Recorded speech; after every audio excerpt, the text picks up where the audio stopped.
पर क्या लिखूं, अब उस पर क्या लिखूं जिसने कलम पकड़ना सिखाया है। अब उस पर क्या लिखूं जिसने कलम पकड़ना सिखाया है। अंधेरी रातों में खुद जाकर मुझे लोरिया गाकर सुलाया है। अब उस पर क्या लिखूं जिसने कलम पकड़ना सिखाया है। अंधेरी रातों में खुद जाकर मुझे लोरिया गाकर सुलाया है।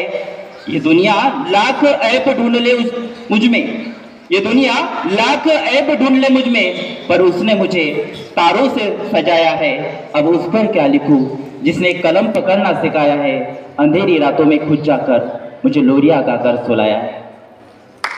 जन्माला आलो तेव्हा मला स्वतःचं अमृतुल्य दूध देणारी आणि स्वतःच्या खुशीची ओघ देणारी एक स्त्री होती, ती माझी आई होती.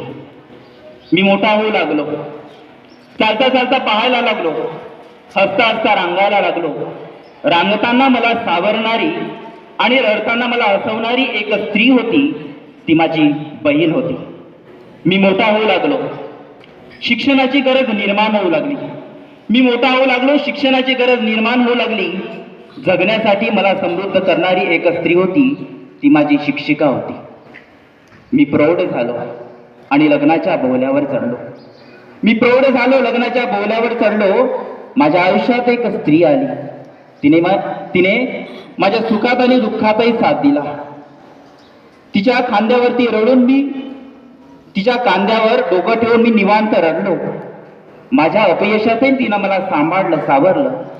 ती एक स्त्री होती, ती माझी पत्नी होती. आयुष्य जगत असताना